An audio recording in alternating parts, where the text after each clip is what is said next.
So syndrome of inappropriate antidiuretic hormone. When we talk about syndrome consists of lots of issues happening, right? We have lots of things happening. Then antidiuretic hormone. So this, before we even look at what it entails, I want you to understand it right from the word, okay? I want you to understand it from here. So syndrome is a group of signs and symptoms. Antidiuretic hormone.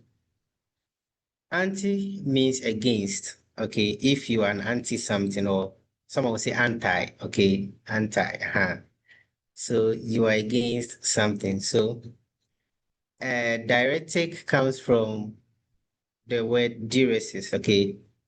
So it's like diuresis is urinating or micturition, okay?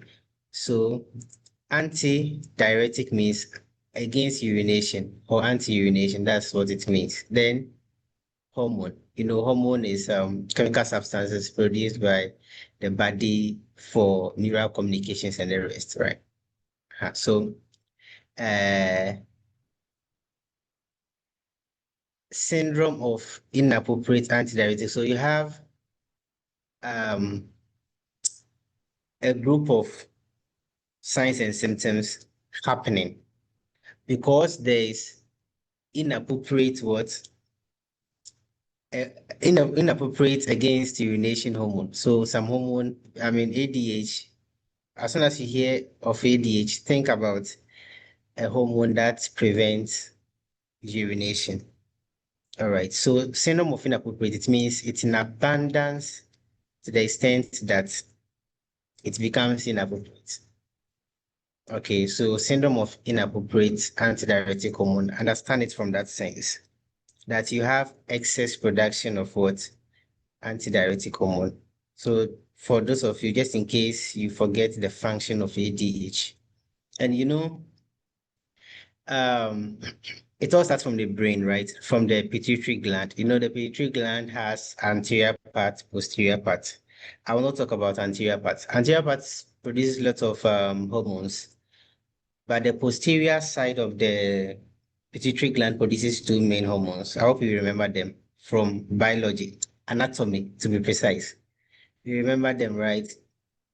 Yes. Oxytocin and ADH, right? So those are the two main hormones produced by the posterior hypophysis.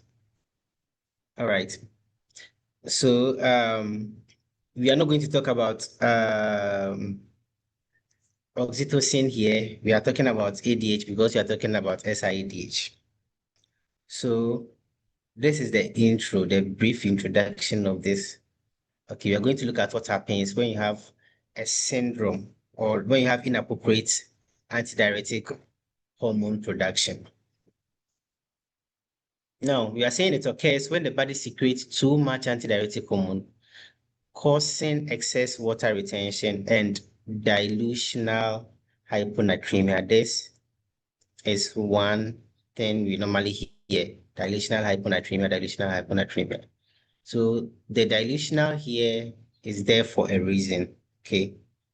So what we mean here is that, this hormone helps you store lots of fluid, okay? It doesn't let you urinate, okay? It causes water retention. So if you compare, it's like solid to solvent comparison here. If let's say you have a cup of salt, okay, just imagine a cup of salt being diluted in maybe a bucket of water. Okay. Depending on the size of the bucket, the more the solvent or the more the fluid, the less what's the right way to use here? It's like the less concentration of the salt when you feel it, okay, or when you taste it. But when the solvent within which the solute, in this case, the salt is being diluted is small. If the solvent is small in quantity, you tend to get a very greater concentration of the salt. I don't know if you are following what I'm trying to say. So you can try and mix maybe um I don't know, you can pick as equal quantities of salt and just pour one in a cup of water and pour one in a bucket of water. You see that the one in the bucket will be less concentrated and the one in the cup will be more concentrated. Okay, so the one in the bucket becomes less concentrated because the water within which the salt is being diluted is plenty. So that's, I mean, similar thing happens to SIDH. You have lot of fluid. Instead of the fluid to move out of the body, you have them being stored with a little amount of salt or sodium. When I say salt or sodium, you know what we mean here in comparison. The body needs sodium. So in this case, it's sodium we are talking about. You know, hyponatremia, that's low sodium levels. That's, you know, hyponatremia. So in this case, the sodium levels in your body, you know, they're supposed to stay within 135 to 145. So if you have more fluid being retained, it means they're going to dilute the sodium level in you. So that's how come we have the dilutional hyponatremia. I hope this explanation is clear, right? Then over here, we are saying the key problem is too much antidiuretic hormone. That makes you store too much water and that will cause low sodium level. So the low sodium level is because you have lots of solvents diluting. When I say solvent, that is water within you. You have lots of solvents diluting the little sodium in you. That is how come we have dilutional hyponatremia. That's a place like your hand is up. So does it mean the solvent's value is sorry, the sodium value, as in it's still between the normal range, just that it's diluted, or we still lose it? It's low. Yes. So for a normal human being, everything stays normal within 135 to 145. You should be within there. Okay. But because you have excess production of the antidiuretic hormone, it will dilute the sodium within you in a way that it will fall. You know, when it's about the concentration, when it's, I mean, you have lots of water retention, it will not let your sodium levels remain within that normal 135 to 145. It's going to dilute it. Oh, okay. So it means it's not like it's being lost through urine or something. It's No, just no, no, that no, it's no. being Yes, diluted. Okay. All right. that is Thank you. it. That is it. That is why we use the word dilutional to qualify hyponatremia. So it's not because the person excreted the sodium, but it's because excess storage of water or retention of water diluted that sodium in the person. That's why we call it dilutional hyponatremia. You get it, right? Yes, Okay, thank you. you're welcome. So that is it for this one. Let's look at what we have next. Now, it can come from different sources. We have the courses here. Like I always tell you, you don't have to remember, or you don't have to just keep these things like causes of SIDH. We have this, the Nclex will not ask you, but you just have to take note of it so that when you get questions on them, you know where they're coming from. I want you to understand the thing exactly as it is so that, like I said before, no matter where the question comes from, you have an upper hand on it. Okay. So it can come from CNS disorders. So examples here on the right-hand side, we have stroke, meningitis, trauma, brain tumors. They can trigger or they can cause you to produce excess antidiuretic hormone. So hence CNS disorders as a cause. Then you can have some tumors or cancers, okay, or malignancies. Example is what we have here, small cell lung cancer. You know, cancer cells can do lots of things. They can produce anything they want. You know, when we talk of cancer cells, like they are cells which have grown out of order. Every cell, every single cell in the body has a communication, has a genetic information that it follows. Okay. Cancerous cells follow no instruction. They do their own thing at their own time. That's why we call them cancer. Okay, so cancerous cells can cause lots of issues. Not only in SIDH, they can even cause issues in hypothyroidism. They can do anything they want. That is why causes of, most of these hormonal causes, hormonal issue causes, you have cancer to be running through all of them. Cancerous cells can do anything. Then the next one is pulmonary disease, right? So when you have TB, pneumonia, COPD, and prolonged mechanical ventilation, they can also cause, okay, can also cause it.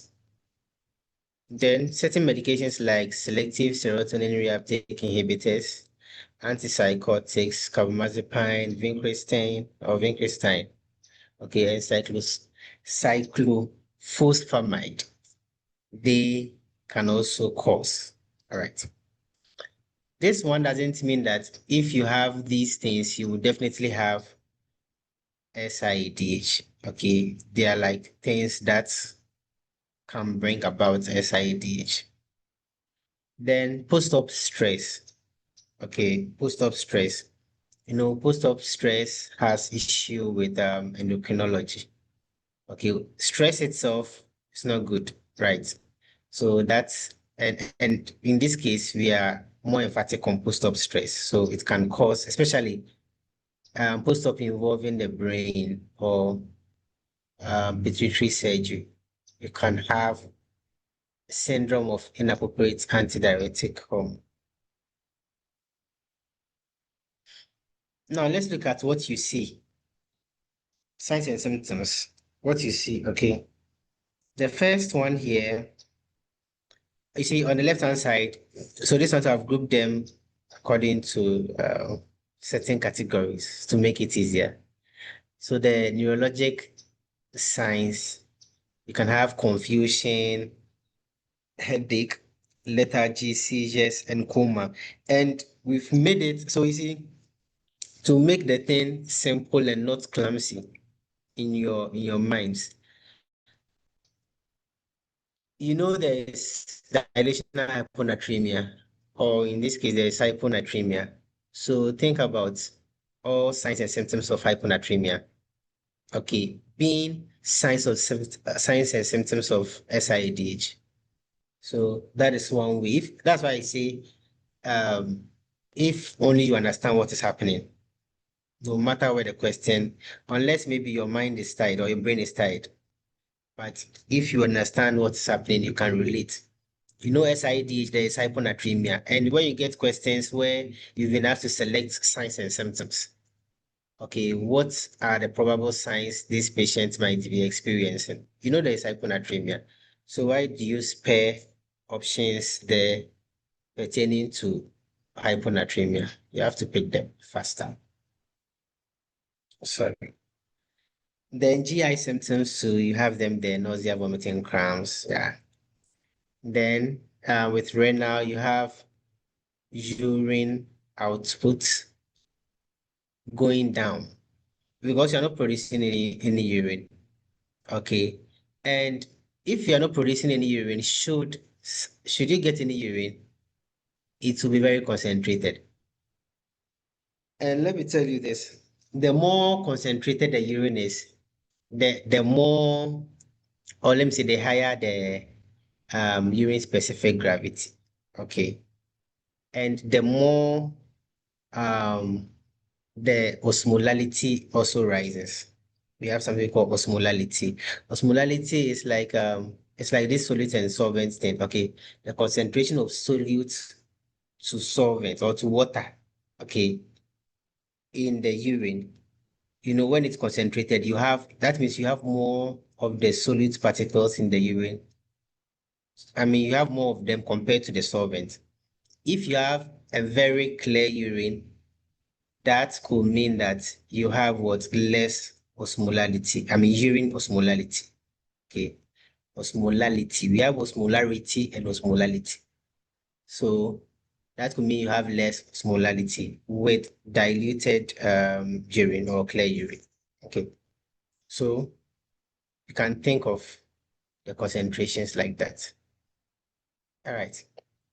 Then take note of this one. Don't be tricked.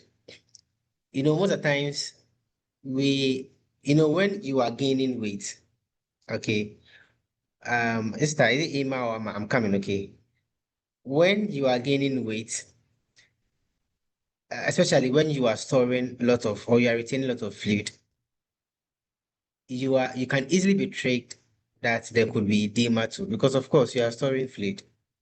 But it is very different with SIADH. Even though they retain fluid, but please, there is no edema. So be careful. Don't forget this one. When you get SIADH questions, please, there is weight gain, but there is no edema. Okay, there is weight gain, but no edema. We get to know as we move on. Esther Ama or Esther Emma? I don't know whether I've pronounced it well. You can ask your Yeah, question. it's Amma. Is it Emma? Ama? Amma, yeah. Ama, okay, stop. Okay. Okay. I just wanted to get the specific gravity and then the urine osmolarity right. So that means that in SIADHA, the specific gravity is going to be high, That is correct. and then the osmolarity is also going to be high.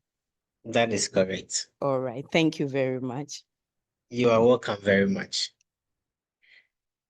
Okay, so higher concentrate if the urine is concentrated, specific gravity will be higher, osmolality will be higher. Okay, so that's how it is. Karim. Yes, well, so the with respect to the concentration, so the urine specific gravity will be high, the osmolality will be high, but the serum osmolality will be low. Serum osmolality, yes. Yes. Because it's been diluted. All right, thank you. You get it? Yes, because so when you have anything being diluted more than it should be, the osmolality is low. Okay, so when you bring serum, no, when we talk about serum, for those of the rest of us, when we talk about serum, we mean the blood. Okay, so serum osmolality will be low, but urine osmolality will be high. Urine osmolality is high because it's concentrated. Okay, but your blood will be diluted with lots of water retention. So serum osmolality will be low in this case. Okay. So you see, most of the water retention stays within the intravascular space. It doesn't, they don't normally enter into interstitial space. That is why you don't have edema. Should those fluids enter into third spaces or interstitial spaces, that is where you tend to have the edema. But it's unlikely to happen in this case. All right. Thank you for that. Any other question? Then you can check down here in red ink. We are saying sodium levels below 120 milliequivalent per liter can, let me pick this one out here, can cause severe neurological symptoms or neurologic symptoms. So the neurologic symptoms here are what we see at the first point here: confusion, headache, lethargy, seizures, coma, and the rest. Okay. So take note, when it's slightly low, like 130, though it's low, but it's not capable of causing any big issues.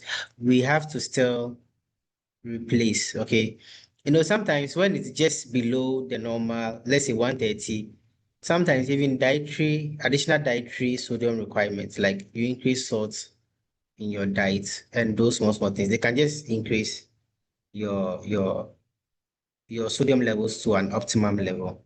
But when it's severely low, like below 120, you'll have to do something faster. Otherwise, you have the neurological symptoms manifesting.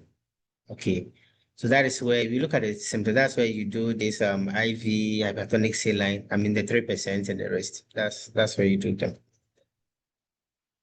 You'll get to know very soon. Okay. So the next one, okay, so the treatment. So by understanding all that is happening, let me clean my bowl. By understanding all what is happening, you know, the goal is to reverse what is happening. And how do you reverse what is happening? You are retaining fluid and you are diluting sodium. So the goal is to replace the sodium and prevent the fluid retention. Okay, that is the main issue happening here. So in that case, what do you do? When it comes to food, do you increase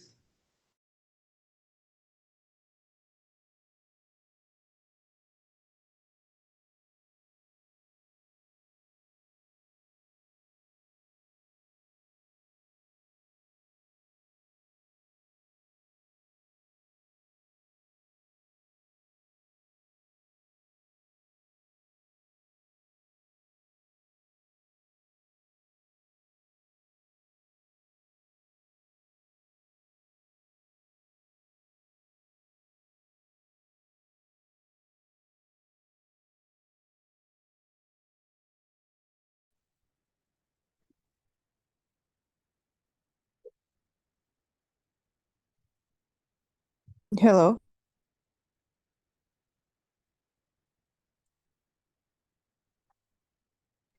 I think it's network. I Hello. thought it was my He I just thought it left. was my network.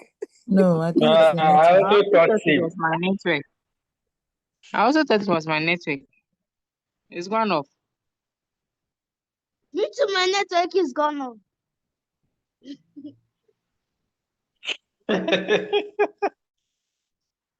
Hello. Hello. Hello. Ah, your network is gone off, eh? Bring your network back, okay? You have network on your network. You have network.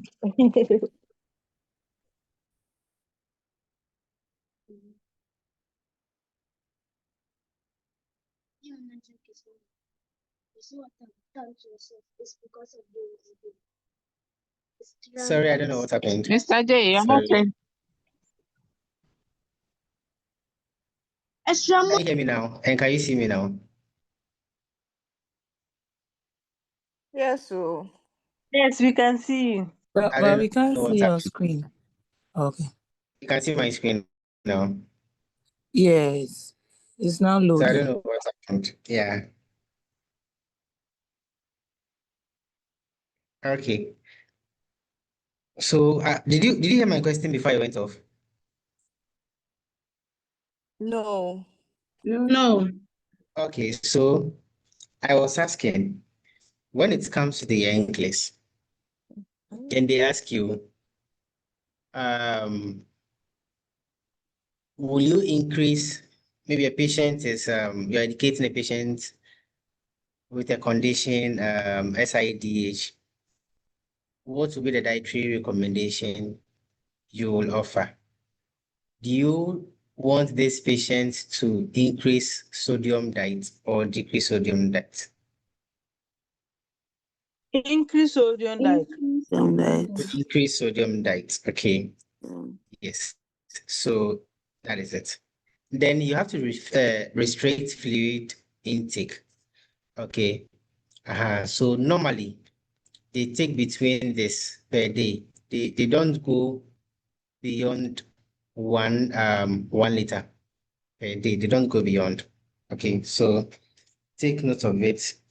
Then the next one, when it becomes severe, when sodium levels becomes, I mean, very, very low, we have hypertonic saline 3%. We have different percentages, but Most of the times the 3% is what we give, but you correct slowly. Okay. There's a reason for the correction. So those of you who have, I don't know, do we have nurses here who have given hypertonic saline before? Most at times in acute care settings.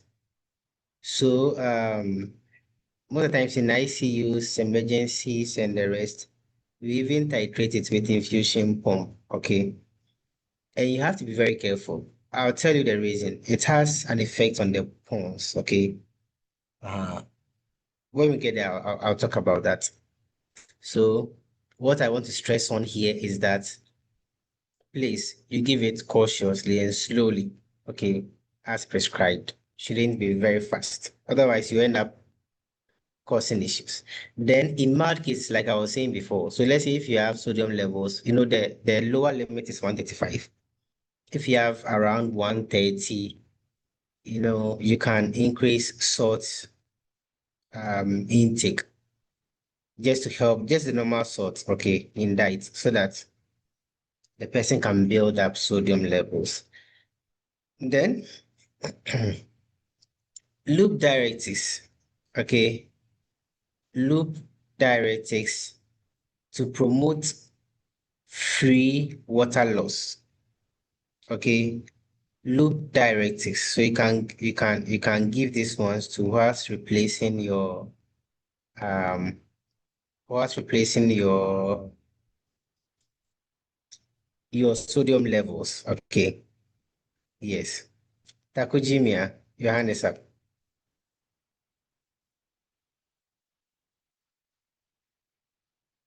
Takujimia, you can ask your question. You are muted. Okay. All right, sir. Please, can you hear me? I can hear you now. All right, thank you. So I was asking that giving loop diuretics, is it not going to also waste potassium? Why not instead give potassium sparing diuretics since we don't want to also reduce the concentration of potassium in the blood? Come again with that point. I think I even left out something here. But you come again after this one. Yeah, Go back. yes, I said since the problem is hyponatremia, Yeah. giving loop diuretics is going to waste the fluid, it's going to remove fluid, but it's going to also reduce potassium because potassium wasting diuretic. So instead Yes. of giving this loop diuretic, why not give instead potassium sparing diuretics like Okay. spironolactone? Yeah. Okay. Okay. So thank you for your contribution. Um, or someone wants to answer. I want to answer in a nice, funny way. Yeah, Hey, we yeah, can't let see me your name. answer him. 1414973. What's your Yeah, name? it's me. Come here. It's you. Yeah. Who My are name is you? Carolina. My name is Carolina. Okay, after you can change your name so that we can see. Okay, you can go ahead anyway. Okay. So we know in SIDH, um, in normal physiology, whenever you have low sodium levels, potassiums are likely to be high. When you have low potassium levels, sodium levels are likely to be high. So in SIDH, sodium level, because of the dilution, sodium level is low. Potassium is already high. Potassium is naturally high in SIDH. So we can go ahead to give the loop diuretics. It won't waste any potassium here. Thank you. Okay, thank you. Thank you. But before I come, Mr. Mary, your hand is up again. Your hand is also up, yeah. You can unmute and talk to us. Okay, what I wanted to add was that before thinking of adding increasing potassium or something, you have to check the values to be sure before you know which type of medication you have to give, so that you will not end up causing arrhythmias. So you don't just go about giving the potassium sparing as the lady is saying. It all depends on how the lab values are. That will give the clinician or the healthcare provider that idea as to what to give. Okay. So We are always Okay. mindful of electrolyte imbalances. Thank you. Thank you for your contributions too. So, in all, what I would say is that, you see, hmm, sometimes I would say we overthink, okay? We overthink too much. If we understand SIDH, we know that the main thing or our main concern here is sodium and water retention. And you saw our goal. I think it's here. Let me display it again. Where is it? So you saw it here, the one in red ink here. So our goal here is to correct sodium levels and what prevent fluid overload. Potassium is of no concern in SIDH if you are doing SIDH typically. You know, sometimes conditions in life, real life practices, conditions can one condition can precipitate the other or it can aggravate another. Okay, so as our sister said, you see, when you are doing sodium levels, you see, when you are doing electrolytes, okay, you pick samples and you are going to test for electrolytes. You know how electrolytes is. You don't do for only one. You run, all the basics, all the basic electrolytes. So you're going to see your values. So monitoring your values are key thing, but SIDH itself will not either increase or decrease your potassium levels. If you have SIDH and your potassium levels are decreasing, it could be from different things, and you treat it as special. As a separate condition. You know, you can have one person having lots of issues and lots of diagnoses, and you have to treat them together. But SIDH itself will not cause hyperkalemia or hypokalemia. Most of the times, your potassium levels will stay normal or sometimes slightly low. Okay, it should stay normal or sometimes slightly low. If it is too low or maybe too high, it could be from a different cause. So when it comes to treatment of SIDH, please think about water retention and what the sodium levels. Okay, so giving furosemide, you know that furosemide can let you lose some potassium too. But so you see, it stands to reason. Let's say if it's a case study Nclex question, and they've given you lab values already. Okay, and according to the lab values, the potassium level there is low. Then you know that because of the potassium level, you are not going to give the furosemide, but not because of SIADH. I don't know if you understand what I'm saying. So it depends on what you get. Okay. Esther Sylvia, your hand is up. 149732. Is that an old hand? Esther Sylvia, you can talk to us. Yeah, but yeah, please, I want to find out, since there's fluid retention, does it affect their blood pressures? Do they have normal blood pressure or high blood pressure, and whether they are put on antihypertensive? So it Thank can you. affect their blood pressures, yes. Okay. It can affect their blood pressures.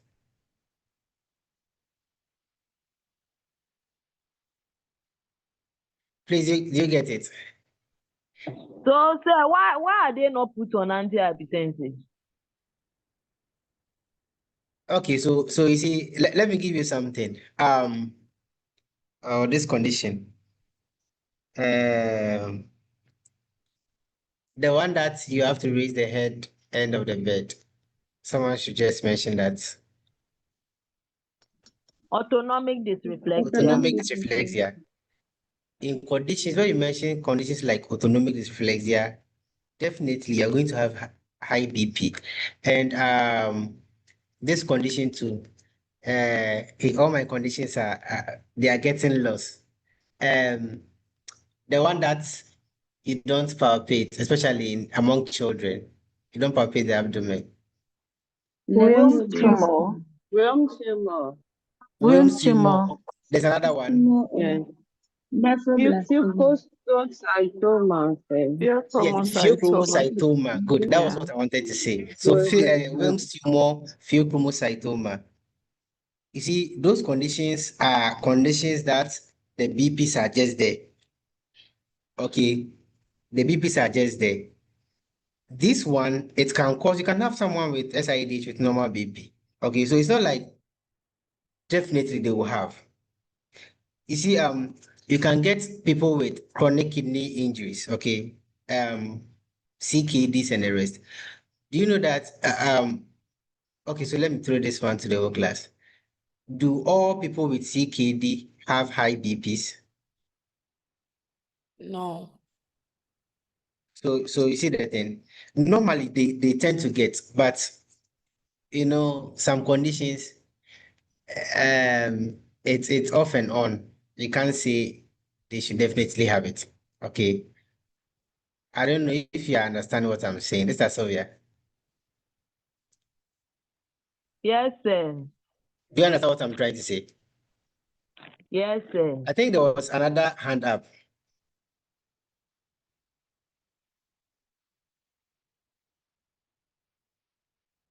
Karim, right?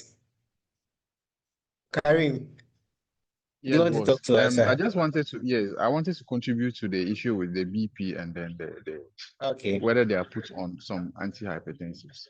Okay. Yeah. So the issue with this SIADH is with regards to the excess fluid, like you rightly said, and that's what's going to cause the BP. And so when we give the loop diuretics, it's going to help in correcting the BPs, not necessarily giving antihypertensives. Okay, good. Thank you. So that's also one way. Okay. So you see, this loop diuretic, someone is thinking about it causing hypokalemia. I mean, thinking that the person will lose potassium. So is it like it's like we are thinking too much? Okay. Sometimes someone told me that on the Nclex, when you think before you answer questions, they say you are thinking too much. And if you answer questions straight away too, they will say you have to think before you answer questions. So what should we do? So in this case, to all of us, what should we do? It's true. I think you should just think So, about what is being presented. You don't have to overthink it. What yes, is what you should answer? good. So what is right before you? And please, you see, we have lots of, let me go back here. You see all these signs and symptoms. When you have SIDH, you can get any of these. It doesn't mean that when you have SIDH, you are getting all of them. I'm repeating this again. Kindly take note so that you can relate it to questions. When you have a condition, let's say SIDH, because you are treating it, and you have all of these things as signs and symptoms, it doesn't mean this patient is suffering from all of them. Patient might present with some. So always look out for what the question says the patient is suffering from and choose answers to that. Don't choose what you think it is, even though it is true, but what is the patient currently experiencing? You go with that and you get your answer correct. This is Sheila. Your hand is up. Yeah, I just wanted to ask, so what's the classical sign for like SID-ADH? Oh, so here, so we'll talk about the diagnostic test. I think I missed that. So you remember the goal? You remember the goal here? Yeah. If our goal here is to target the sodium levels and the to prevent fluid overload, it means these two things are the main things of concern. Okay. So when someone comes to the hospital and let's say we want to know whether the person is suffering from this SIADH, fine. Some signs and symptoms will give us an idea, but we have to actually, medicine is evidence-based practice. You have to prove with evidence. So that is where the diagnostic test comes in. So maybe the person can be coming with physical signs and symptoms like the confusion, headache, lethargy. The person can even go into coma. So if the person is having signs and symptoms of hyponatremia, okay, those neurological signs, for most hospitals, even when you get to the emergency, straight away we run your FBCs and your electrolytes. We run there are some labs which are just like compulsory. You run them with glucose levels, and you run them, it's compulsory. So if you are experiencing these confusion things and the rest, then they can trace. Okay. If it is if let's say it's not a temporal hyponatremia happening, and it is from SIDH, as soon as it's being treated, it will return again. You tend to have hyponatremia repeating itself again. So that can give the healthcare provider a clue that no, it's just, sometimes you can have some electrolytes going down briefly, and it's part of the physiological processes. Maybe one or some time you can have those changes. But if you deliberately treat it and it's also like it comes again, then it means there's something causing it. And until you solve the cause, you are not getting anywhere. And for these people, one thing that you definitely know that you definitely note among them is that they've either produced little urine, or for some time they are not producing urine. So this neurologic signs plus urine alone, nausea, vomiting, and cramps, they are just vague signs and symptoms. You can't use that as let's say a sign or a goal to fish it out. But the neurological signs, okay, and the urine output alone can help you. Then further, okay, to prove and confirm your diagnosis, you do this test. I think this was what I missed.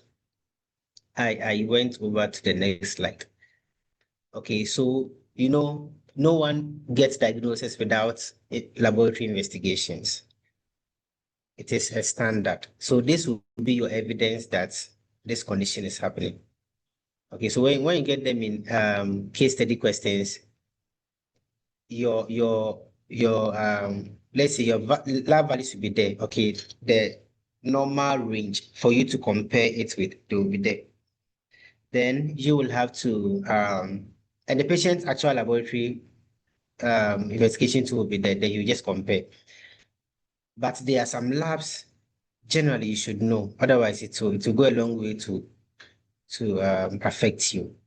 There are some standalone questions that will come, and you just have to know sodium levels. You just have to know potassium levels. Otherwise, so let's say, let me ask you, let's say one free question. A patient has been ordered potassium chloride, okay, IV KCl,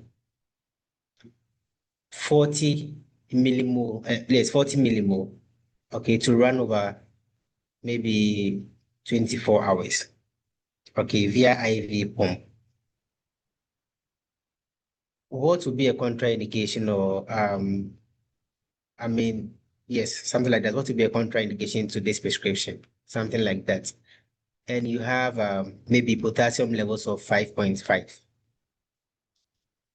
B, patient having maybe tetany, or like they can mention other options which are very, very close to, confusing you and all of that.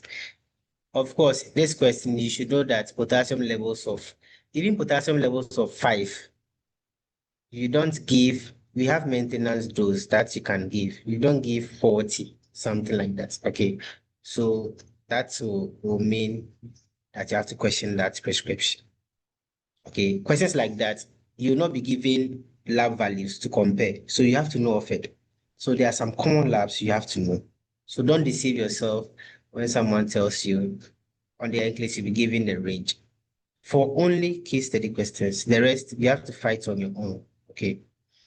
So with the diagnostic test, you see, you have to do serum sodium test, and you definitely find sodium levels to be low. Most of the times they show the neurologic symptoms when it's below 120. Okay. So you see, serum osmolality. So like we said earlier, serum. So this is with the blood. Okay, the blood concentration will go down because it's been diluted. That's the main. I mean, if you want an easy way to understand serum's osmolality, blood concentration, something like that. It's an easy way to go. Okay, it will go low. All right. Forget about these figures. Nclex will never ask you about this one for osmolality. It will either tell you increase or decrease. So don't worry about these values. But sodium, potassium, creatinine, BUN, hematocrit, and those things you have to know. So you see, urine osmolality. So it's like urine concentration. The concentration will be high because you are producing low amount of urine, and the little, it's like the whole day if you've not drank a lot of water and you start urinating, you see how concentrated it becomes. So that concentrated urine, it means that the osmolality of that urine is also high. That's what it means. And urine sodium level too will go high. Okay. It's concentrated, so it will go high. Then hematocrit, BUN, and creatinine levels will come down because these ones are in the blood. Okay. And they'll be diluted together. So you see low levels of these ones too. And that's why we're writing here because of the dilutional effect. Okay, so these are the diagnostic investigations. Look at them well so that you can relate. Okay. Okay.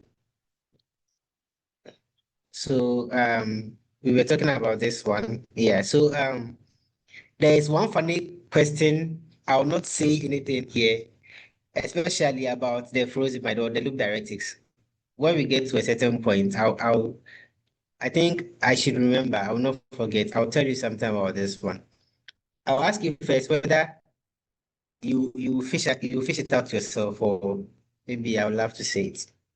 Then the last one, you see, anything that antagonizes or slows down or prevents the excess production of antidiuretic hormone you give.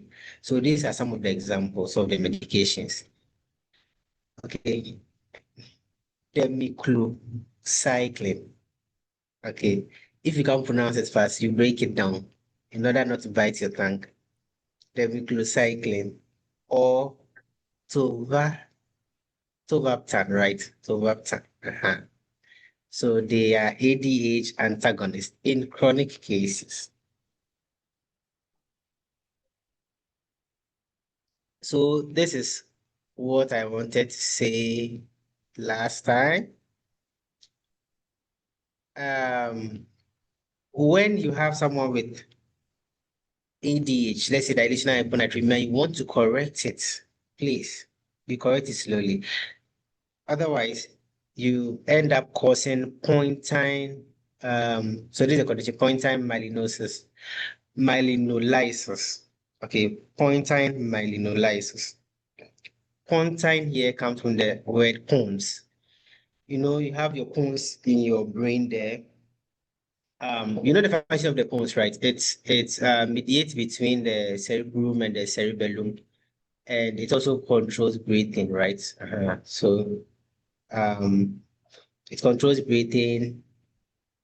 It regulates it coordinates, yeah, between the cerebrum and the cerebellum. It plays other lots of functions too.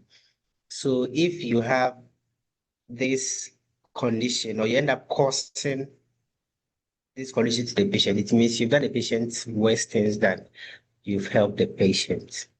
So that is why those of us in ICUs and those of us in ICUs and emergency rooms, please don't say because your time is getting late, so you are pushing I mean, you are letting, they come in, I think 100 mils or so, 100 mils bottle. They are very small. So you don't run them like you are running just IV. Brad Franklin, you can ask your question. Okay, just I need this clarification from you. The pontine myelinolysis. I want to know, does it mean that even if it is You not said in the case. you said you want to know what? The pointile malinosis. Yes, I want to ask a question concerning it. You Okay. said if you correct the sodium rapidly, it will lead to this condition. And I want to know, so in cases also where it's not due to syndrome of inappropriate antidiuretic hormone, which is maybe normal reduction in the Sodium, sodium in yeah. our body, I understand your can question. it also cause? Yes. Yes. So Oh, generally, when you are given hypertonic saline, and most of the hypertonic salines we give, they are 3%, especially for creating Hello. hyponatremia. Please, can you hear me? Hello. yes, we can hear you. My network was breaking there. Or is it still breaking? No, it's clear. It's clear. It's clear now. Okay. All right. So what I'm trying to say is that um when you have when you have cases where sodium levels are low, it is not only in SIDH that you will have sodium levels below. Okay. You can have other conditions that can give you hyponatremia, and you end up correcting it. Please, whenever, not only in SIDH, whenever you're giving hypertonic saline, you don't infuse it faster. I know sometimes in some wards, am I still breaking? Or it's okay? No, It's it's okay. okay. Okay, so I know sometimes on some wards elsewhere, they just ask you to give it, and you run it like you are running IV paracetamol or acetaminophen. Please, it is different. Okay, most of the times at certain acute care settings, they will give you the flow rate that it should go, and you are going to use an infusion pump or a perfuser to perfuse it. But if you find yourself in a situation where maybe you've been asked to give and you don't know, you can search and find out maybe the actual rate, okay, in adults, and yeah. So the key thing here in Nclex is make sure, and the Nclex is more practical, that you find the things on the Nclex on the word. Those of you who have started feeling it, you know what I'm talking about. Okay. So you let it to be part of you, then you grab it on the Nclex, so should you meet it. So it's general, not only in SIDH. Please, you understand? Any other question? Are we clear to go?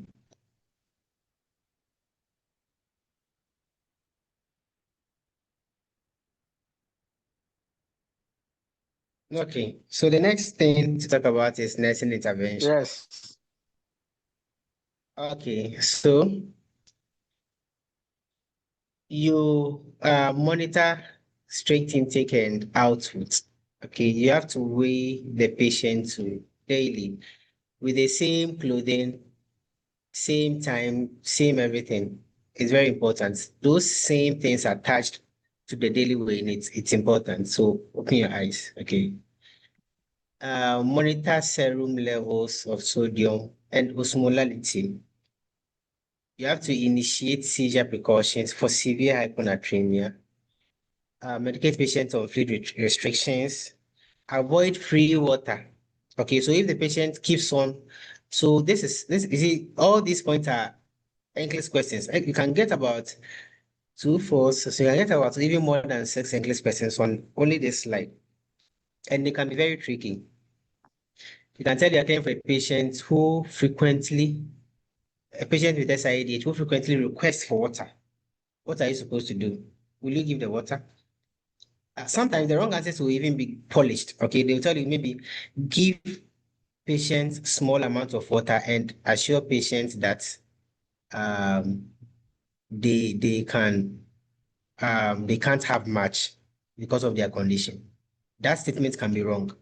If you have offer ice chips, okay, but you see, the sentence I raised it's like a garnished one. Okay. Offer patient small water and maybe reassure patient that he or she can't have large volumes of water because of his condition. If you have something like this, and you have something like offer ice chips or hard candies, right? Instead of water, someone, I will not say everybody, but someone would want to choose the first option, which will be wrong if this one is there. So always open your eyes. Okay.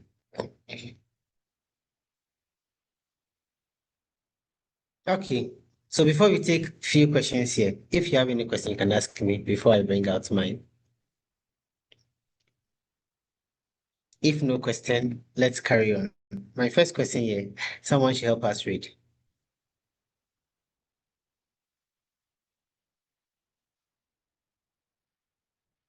Hello. We A have a lot of nurse things is to caring do, so for a let us be patient. fast. A Okay. nurse is caring for a patient with SIADH, secondary to small cell lung cancer. Which assessment finding is the priority to report to the healthcare provider? 1. Serum sodium 128 milliequivalent per liter. 2. Complaint of headache and confusion. 3. Weight gain of 3 pounds in 24 hours. D. Decrease urine output. So who wants to try? I think this is easier. Who wants to try? Mr. Sheila. I think it's 2.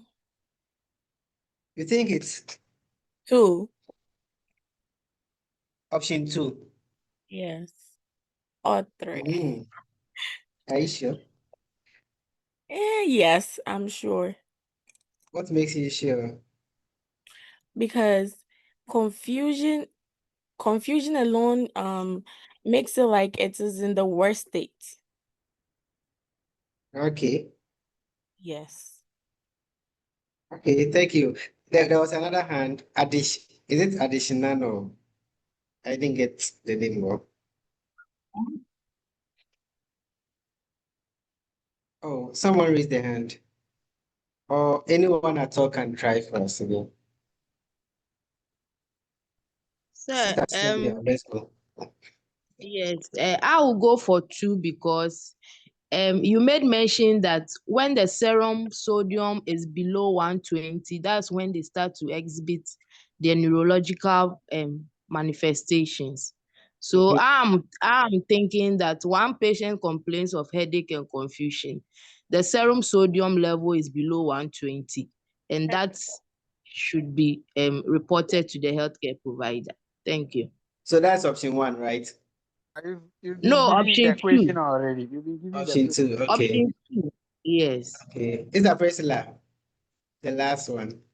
So, okay, I was also going to say I'll choose 2, the same thing, because the others look like they are symptoms of symptoms of SIADH. What about 2? But Isn't 2 with the symptoms? yes, it is, but it's a more as confusion is setting in, it probably is getting to the brain. As Okay. in whatever is happening is getting to a higher level. Okay.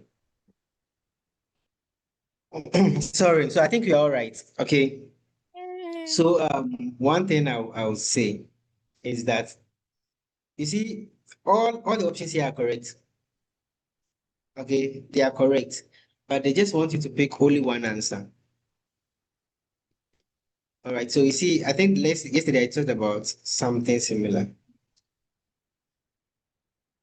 You have to pick only one answer. So that means you have to prioritize your answer. So if you are here, you fear prioritization, you have to work on it.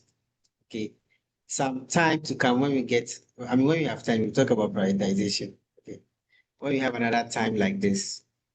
But work on your prioritization if it's not good. If you have conditions, but frankly, I'm coming there. If you have any condition or any signs and symptoms involving the brain.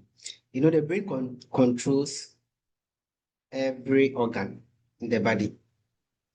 The brain control, in fact, the brain makes you who you are. Without the brain, you are not who you are. Okay. So both mentally, emotionally, and physically. Mr. J, hello. Yeah, Please, the line keeps going off. please, is it the same for everyone? No, No, please. no, That no. might be Then from your maybe your network. network. Okay. All right. Thank you. Okay, thank you. All right. Thank you. So your brain is you, okay? And apart from the brain, I mean your brain being you, the brain controls every organ. When the brain is, that's why you see, that's why let's say in emergency or not even emergency, like on the wards, once a patient has brain dead, when a patient is brain dead or patient has brain dead, it's like the patient is gone with consent of the relatives or the um significance of the healthcare proxy or whoever is present. If the patient is on life support, with their consent, we can take away the life support, even though the heart might be beating and other things might be working.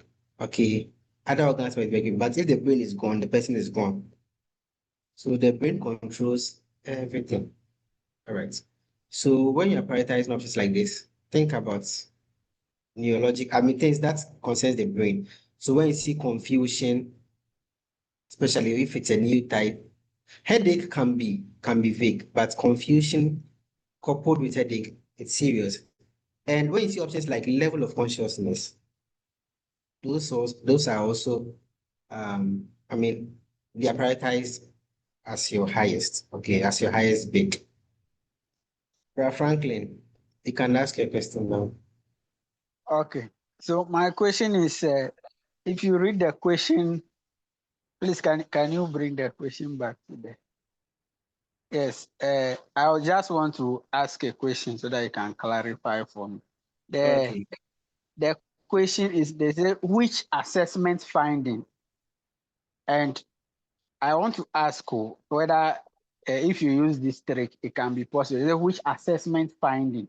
So in this case, when they say assessment finding, are you going to ignore the because the serum sodium is a lab, it's not an assessment that you done on the patient or you yourself. So is that possible too?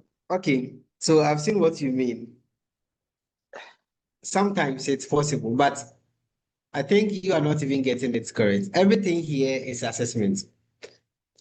Serum sodium of 128. How did you get it? Wasn't it laboratory investigation? Yes. Investigation is the same as assessment, isn't it? Or they are different? Oh yeah. Oh, it's the same, but this It's one, the okay. same. And when you are assessing, we have objective data and subjective data. When patient complains, it's part of it, isn't it? Yes. That is what subjective, right? Yes. Then weight gain of 3, that is objective. You can weigh the patient and see. Decreased urine output is also objective. You can just see for yourself. So they're all assessments. Are you there? Yeah. All right. So that's the rationale. Let's try our second question here. Can I get a reader? So this one we'll do it together for all the select or that apply questions. The nurse is caring for a patient with SIADH. Which interventions? Kindly hold on for us, okay, please. Sorry. Mr. Regina, your hand is up. After you read the next question for us, because you stopped us. Mr. Regina, you can go ahead and ask your question.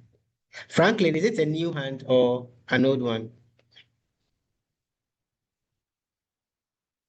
Oh, Mr. Regina doesn't want to talk again.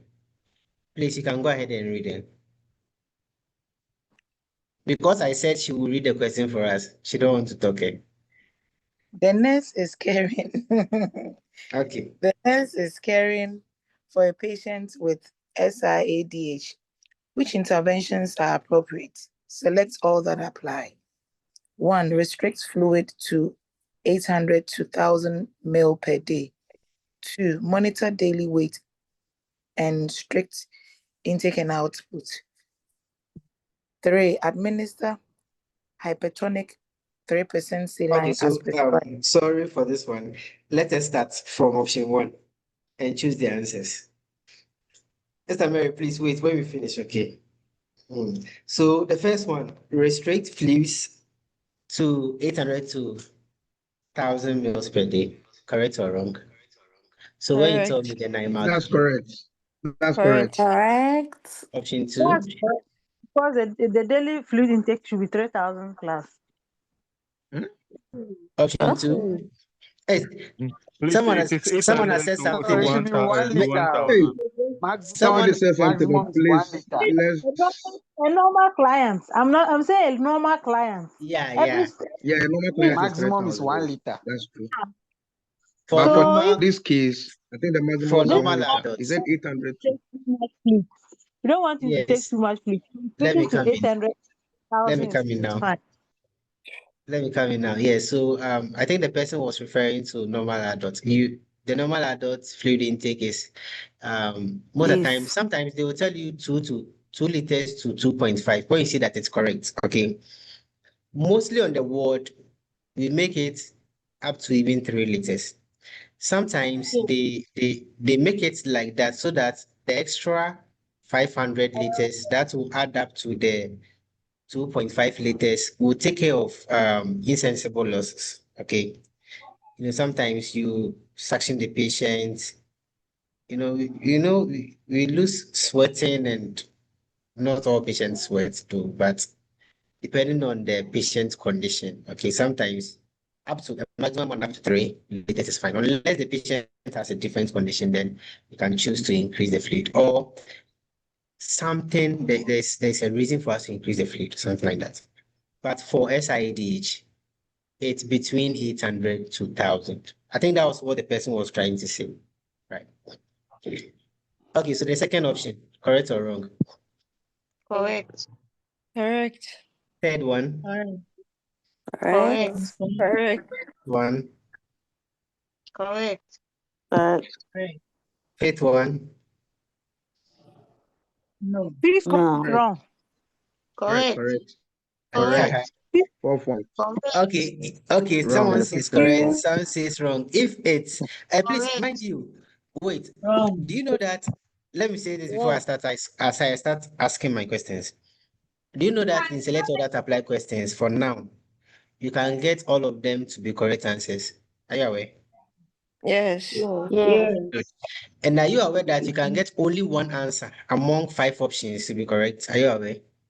Yes. Yes. No. So select all that apply doesn't mean for now on the Nclex. I think they started this thing 2 or 3 years ago. Yes. I mean, after 2020, that was when they started this thing. Okay. But I think they started before NGN. Yes, they started not long ago. At first, it was compulsory. I mean, select all that apply would definitely be more than one option. And it can never contain all. They started this thing not too long ago. Yeah. So that is it. So for those of us who think option 5 is correct, why? Let us hear your reason now. And after we will listen to the naysayers.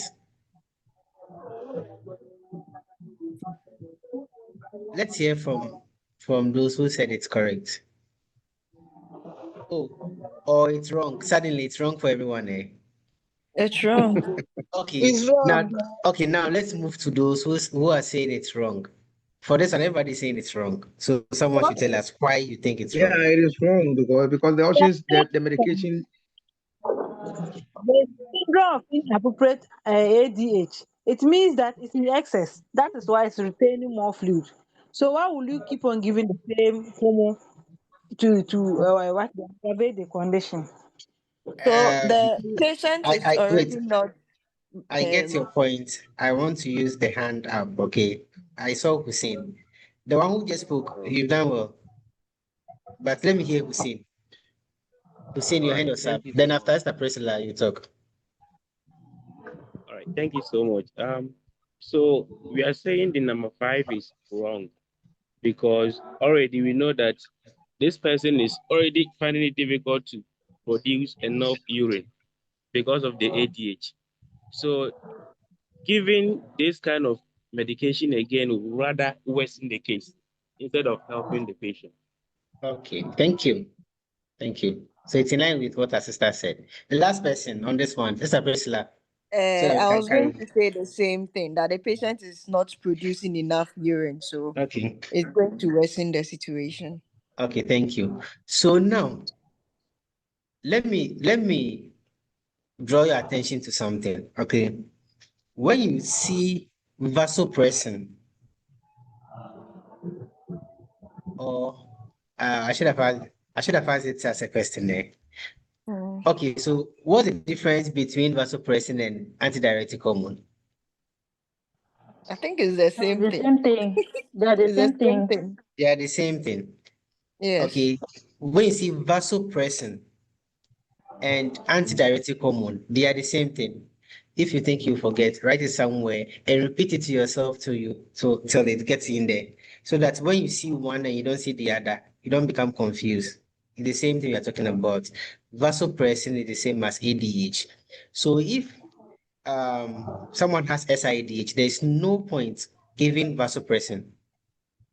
So next time you will not see decimal pressing. If you see vasopressin somewhere, it's the same thing. Decimal pressing is a synthetic form. What we mean by synthetic form is like laboratory produced one. Okay, to produce or to mimic the effect of vasopressin, the naturally occurring hormone in the body. Okay, so vasopressin, decimal pressing, all of that. You don't give them in SIDH. The antidiuretic hormone is already more. So why add more to it? You make it worse. So I think we've done well. Well done.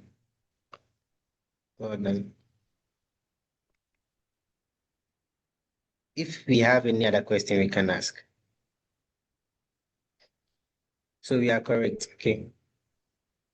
So it's contraindicated in SIDH. So take note, it's contraindicated. Now I think maybe our last question on this one, or maybe last but one. Someone should take it for us. I think this one is easier. Can someone just look at it and tell us the answer so that we continue? Or it's not easy like that, eh? Someone should read Mm. it for us. Someone should read it for us. Braceless iPhone. Are you reading? Okay. Which of these signs suggests that a male client with SIADH is experiencing complications? 1. Weight loss. 2. Polyuria. 3. Tetanic contractions. And then 4. Neck vein distension. So you tell me, some questions can confuse me. So you tell me your answer and why you I think it's feel so. What's the answer? complications. Please, if you are googling, stop googling. Okay, I don't will talk. go. I will go for the fourth one, the neck vein distension. Takujimia's hand is up. So Takujimia, tell us your answer. Oh. All After right, that, sir. Sister Thank Sheila, you come you. in. Uh-huh. All right.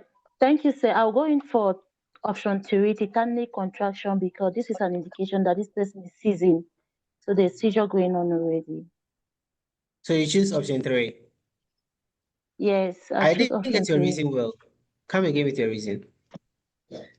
Well, yes, my reason is that tetanic contraction is like, it's an indication that this patient is having already seizures. Oh, So, okay.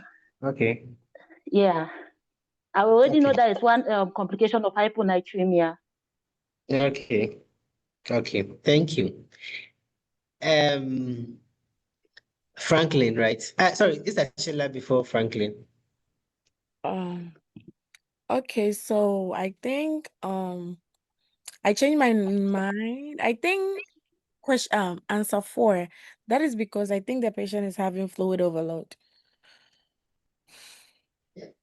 What are the rest? Yeah.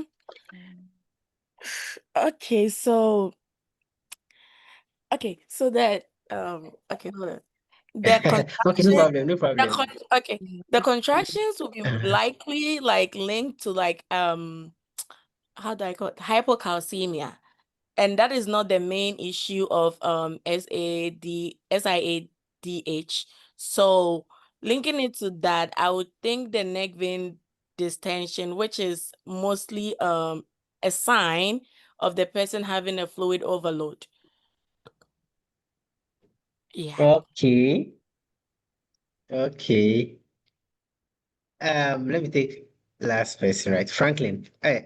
But Franklin, you've spoken for some time. Let me pick Sister Mary. Okay. Uh-huh. Sister Mary, you can come in. Thank you very much. You know, with the SIADH, the client is having weight gain. So when he's losing weight, meaning that we are trying to resolve the issue. Polyuria too, they are having a scanty urine. So when there's polyuria, meaning that we are trying to resolve the situation. The tetanic contractions, I'm not sure, but the neck vein distension, that's fluid overload.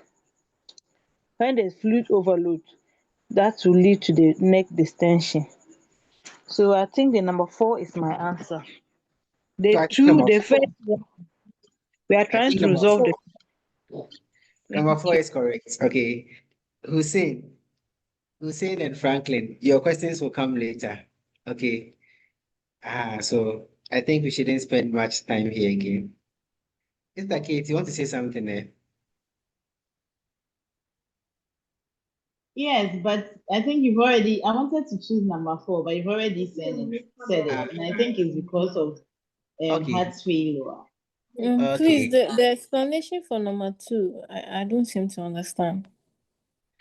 So SIDH causes oliguria. Okay, because the kidneys retain the water, not polyuria. That is why it's wrong. Do you understand it? Or you don't Okay, understand it still? I understand. Okay. All right. Let's talk about DI quicker. So DI is like opposite of SIDH. Okay, so that after we can compare. After this one, I'm not sure someone should get a question on these topics and get it wrong. Okay. Diabetes insipidus. Please, when you have DI, don't think about the sugar diabetes. This is different. Okay. This is insipidus. It has nothing to do with sugar. Now, DI, diabetes insipidus, we are saying, so you see, they all have issues to do with the ADH, the antidiuretic hormone we are talking about. Okay. The SIDH, you have the ADH hormone plenty and causing water retention and dilational hyponatremia. This one, you have just the word scanty secretion, okay, of the ADH. You have it very small being produced. Okay. And you know the function of the ADH is to retain water. Okay, so retain water and fluid. So if you don't have something which is causing or which should cause a retention of water up to at least normal levels, you tend to urinate plenty. Okay, so SIADH, you're not urinating plenty. Okay, DI, you are urinating plenty. After we compare the differences, so let us get it this way. So because they urinate plenty, they drink plenty. Okay, the body's own mechanism to correct those lost fluids. Now let's look at types. So these ones too, they can come from the hypothalamus itself. Okay. Um, the hypothalamus gives the instructions to the pituitary gland, right? So it can come from the brain itself. It can come sometimes you can okay, so let me add a treatment here, even though we talk about it, but let me think it's more summarized so that we don't spend lots of time. So if let's say the cause is coming mainly from the brain, then we give what? Desmopressin. This is like I said before, a synthetic form of what? Antidiuretic hormone. So whether vasopressin, desmopressin is the same. You know, this one is used to treat bedwetting and excessive bleeding. Okay, when someone is bleeding excessively and bedwetting. Okay, so if you know someone, let me leave that one there. So DI, central DI, if the cause is from the brain, the hypothalamus, the treatment is desmopressin. Understand it that way so that when you get questions and they are trying to trick you, you know how to deal with it. I have a nice question here. I don't know whether someone will spot it. I will try not to mention it here until we get there. Then we have nephrogenic DI. So sometimes you have the brain intact, but the kidneys themselves are unresponsive to the ADH. Okay. And how do you treat those ones? You give the patient thiazides, diuretics, low salt diet, then NSAIDs. Okay. So with the thiazide diuretics, it helps a lot. Okay. Um, if I still remember, it's like how they work in the loop of Henle. Is it loop of Henle? No. How they work in the glomerulus? No, not glomerulus. The nephron. Okay, the basic unit of the kidneys. The nephron. Nephron. At the distal convoluted tubule.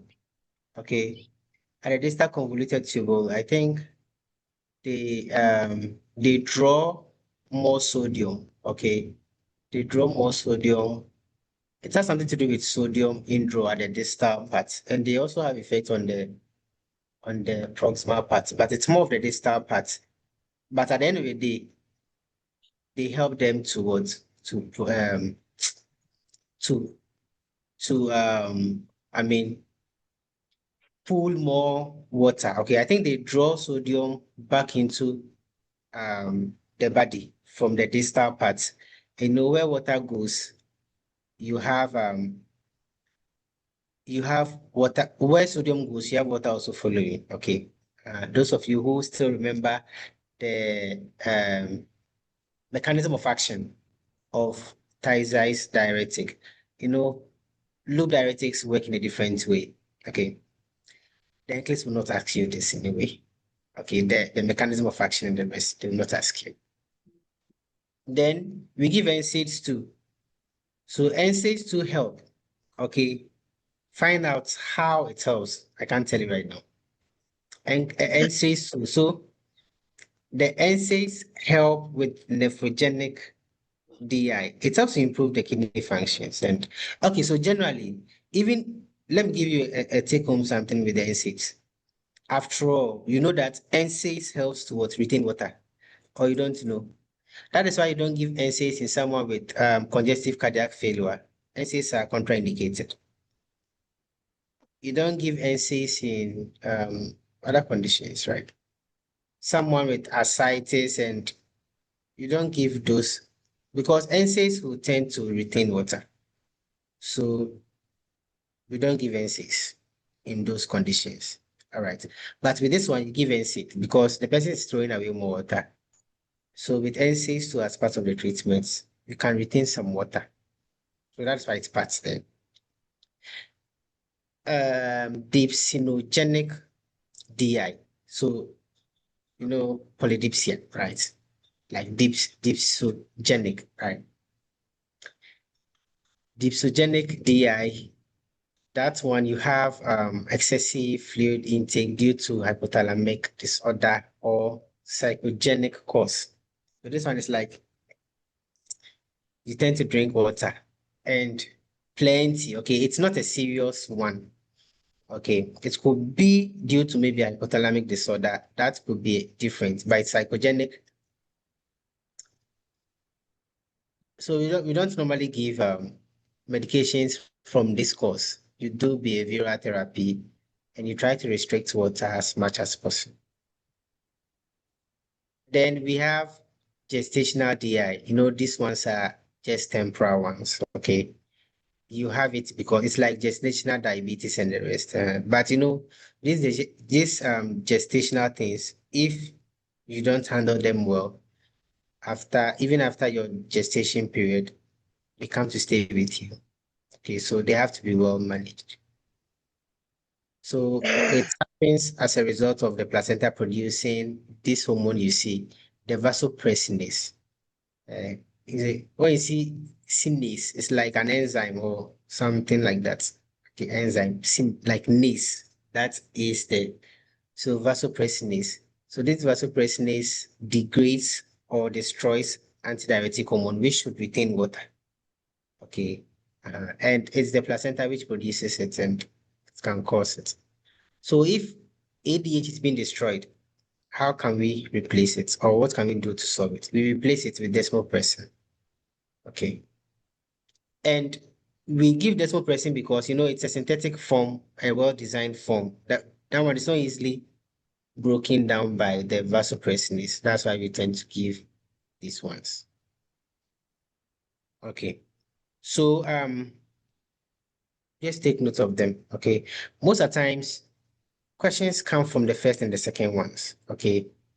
Yes, the third and the fourth ones, they are there, but most questions I've seen come from first and second, most. So look at how they are, the cause, and how they are being treated. Àlàáfíà. One should mute Báwo for, ni? okay. My assistant, are you there? Ìyàmá ń tutù yẹn nà. Okay. All right, think we can continue. So the causes, so it's like what we, so this one just expands it. So if it's coming from the brain, the central DI, you know, trauma can cause it, brain surgery, tumors, especially tumors within the pituitary gland or of the hypothalamic area. Okay. Then sometimes it can be idiopathic too. What's the meaning of idiopathic? Known cause, Unknown cause. Unknown. So it can just come and no one understands. Okay. Then we have nephrogenic cause. So you see, like I told you before, most questions are on the central one and the nephrogenic ones because they are most common. Okay. So the nephrogenic one, it can be genetic. Lithium toxicity can cause it, hypercalcemia, hypokalemia, and renal disease itself. Okay, whether AKI or CKD, it can cause it.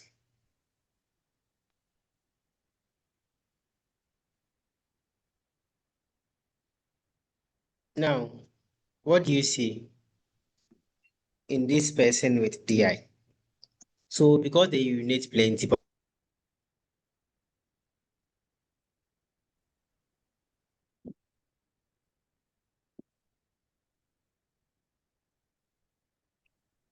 I can't hear you.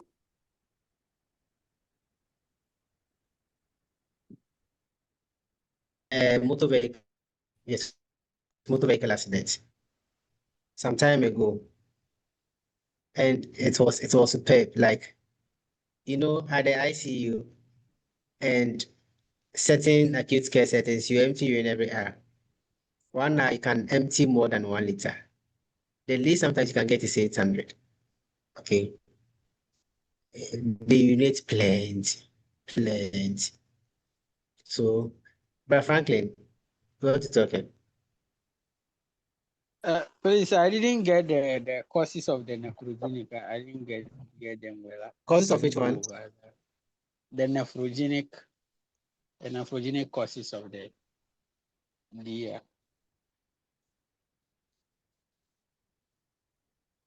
Have you seen it? We said the kidneys themselves are unresponsive to ADH. Okay. So it could be due to kidney disease or injuries. Oh, okay.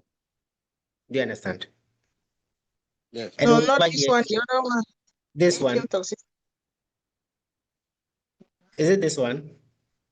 Yeah, the lithium Yes. toxicity and the You said you don't hypocalcemia. understand how lithium sorry, you don't understand why The lithium genetic, toxicity. if you can go through, yes, the nephrogenic once again.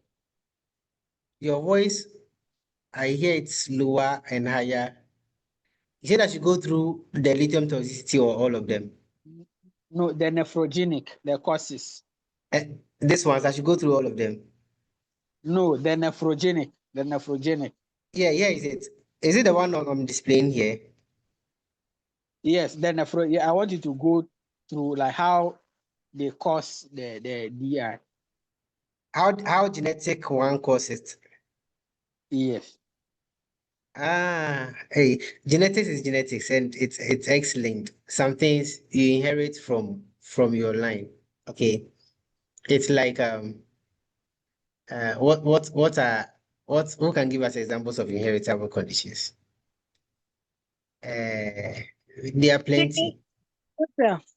Sickle cell, thalassemia, and like if it's what it means is that if um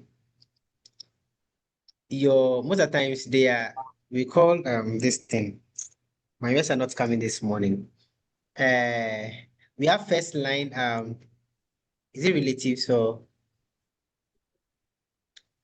what let me try and explain, maybe you'll understand.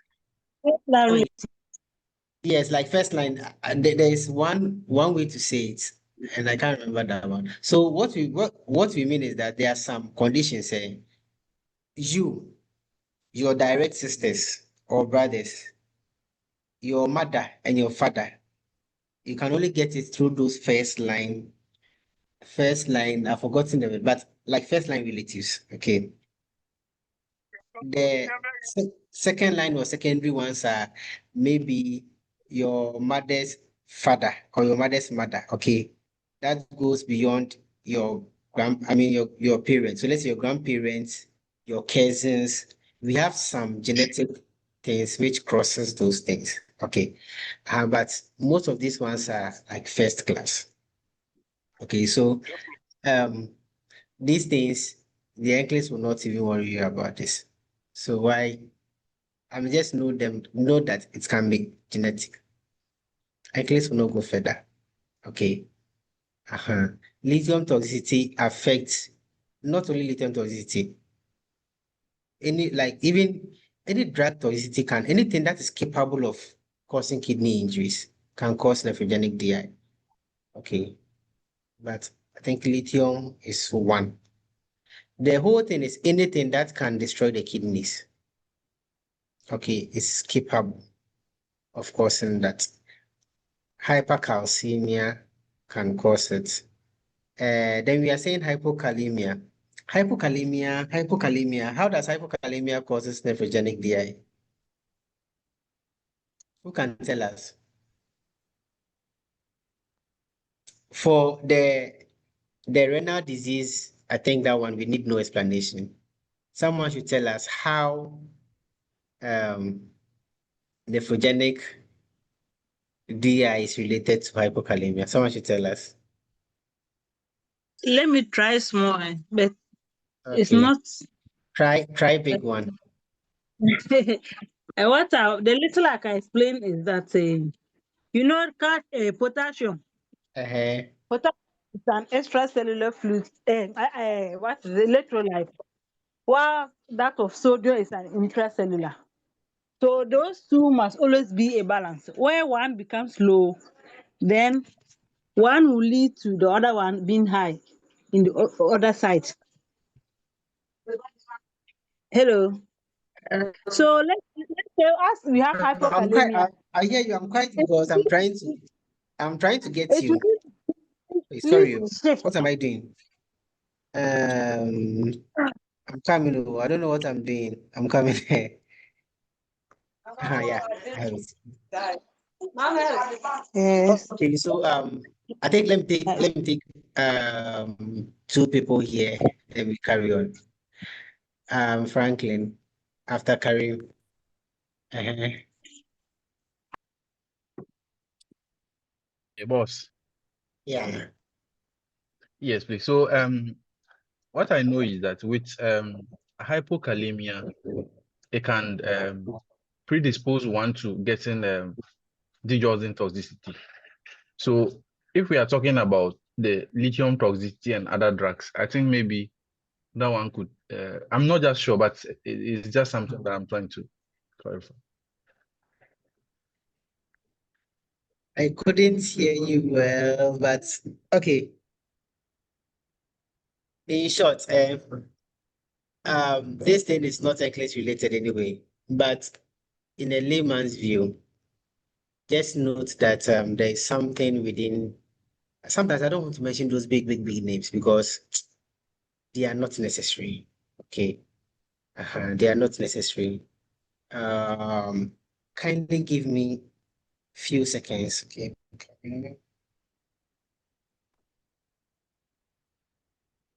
Hello.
When I finish,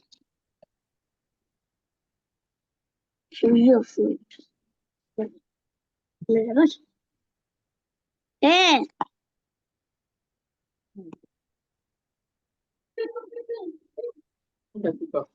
No.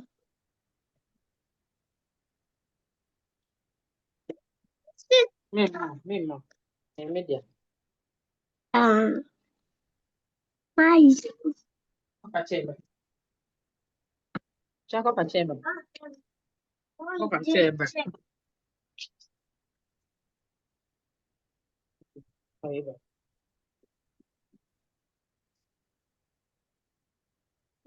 I'll eat.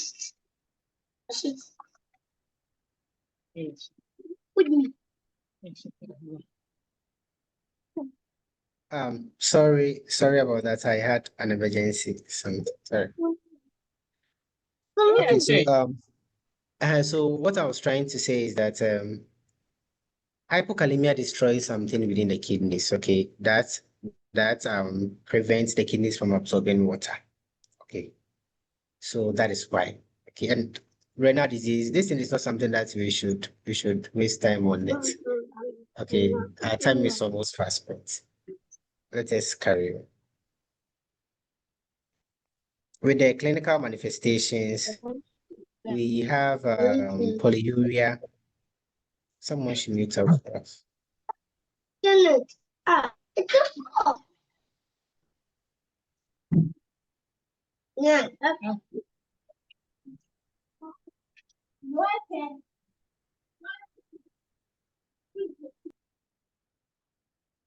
Okay, so you mute up for us. If we can't mute you, then we put you on hold. Okay. So we have polyuria, polydipsia. So polyuria, you can unit up to from 5 to 20 liters per day. Polydipsia, intense thirst, nocturia, that's night urination, right? You can have dehydration signs, dry mucous membrane, hypotension, and the rest. And because you're urinating plenty, you have dilated urine, osmolality will decrease, right? The figures, like I said before, don't worry about the figures. Just note that you have reduce osmolality, and you see, because, so you see this one, with SIDH, you're having hyponatremia, but in DI, you're having what? You're having hypernatremia because the fluid or the urine you are passing is more of free water. Okay. It's more of free water. Then, your sodium levels in your body compared to the water levels will be lower and the sodium levels will be plenty. So that's how come you get the hypernatremia. Okay. And because your serum sodium levels go high, you have higher serum osmolality. You get it? So look at it. If you have any question here, you can ask. I want us to finish this thing before we go. If you have any question, you Come can ask. again with the last one. The last side. Okay, so with the last one, we are saying serum osmolality will go up. You are pouring away more water. More water is leaving your body. And it's like if you are pouring away more water, solutes, which means the salt content in you, the sodium in this case, will remain. That is how come you even get hyponatremia. And when your solute content remain, it will increase the serum osmolality. Yeah. It's like you'll be concentrated inside. You get it? Okay. Okay, but in SIDs, the urine osmolarity is high and the urine sodium is high. But this one is the serum. No, it is opposite in both. Remember in SIDH, we talked about the urine osmolality going down. Okay. Sorry, going up. In SIDH, I don't want people to be confused, but listen, follow my words well. Forget about this one and listen to what I'm saying. In SIDH, because you know which one is concentrated. In SIDH, you know which one is concentrated. The urine is concentrated. So urine osmolality will go up. Okay. Inside the body is diluted. So serum osmolality will go down. Any question about that one? Any question about Mary? Is it about what I'm saying or different thing? It's Uh, Leslie. I get it. what we are saying, hello, It's about what I'm hello. saying. I want you to get this one Yes. before you ask any question. Do you Oh, it's understand or about you what don't understand? I want to tell her something simple so that she will understand. This one SIADH is starting with S. So everything in the serum is low. If you put it like that in her head, then she'll be able Wait, to wait. Let tell me it. finish with what I'm saying. Then after you can add up. Okay. Let me finish with this one. Then after you can add up. So with the now let's come to this one. If you understand the first part, let's come to this one. This one, you are producing lots of urine. Okay. And the urine is loose, is diluted. Okay, so if it's diluted, it means the concentration is low. That means the urine, listen to the word, urine osmolality is low. Okay, and your inside is concentrated. So your inside, or in this case, your serum osmolality goes high or is increased. Do you understand this one too? So it's like opposite in both cases. Are we clear or we are not clear? Mr. Mary, We are clear. you can now add yours. Oh, I Okay. understand. I understand. Okay, I Okay. was trying to tell her how to memorize it, and I said with the SIADH, that one is starting with S. So take it like the S is serum. Serum, everything is what? Low. That's why we have dilutional hyponatremia. If you remember that one, then it will help you to know that everything will low. It's only the urine that will be opposite. Urine is not starting with S. Uh-huh. That's what I wanted to tell her, so that in the DI you also put it the opposite. It's opposite each other. Okay. So those of you who understand or who can go according to what she's saying, I think we all heard it. So everybody and his a way of memorizing things. Okay. So let's come to diagnostic test. Okay. Diagnostic test. We have something we call so you see how we test for both of them. Some are similar, but it can be different, a bit different over here. So let's look at this one. We have water deprivation test. And this is what you see. When you do this water deprivation test, you have continued urine output with low. Oh, salam alaikum. Salam alaikum.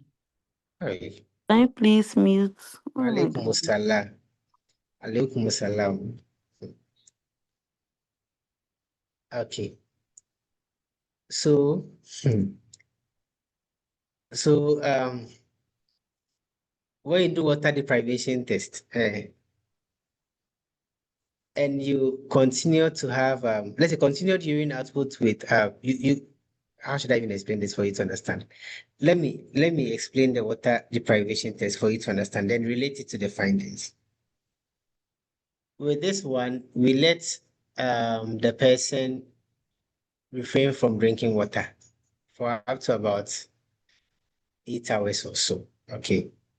You let the person refrain from drinking water. Then you pick or you collect the urine. You can do it hourly. Okay, you can collect the urine hourly. Okay. And you continue to monitor the urine output. Okay. If after you've deprived the patient or the person from water for 8 hours, sometimes it's 8 to 12. After 8 hours, and the patient, you take the urine every hour, and the patient is still producing urine with low osmolality, then that can help us know that it is DI going on. Let me repeat that again.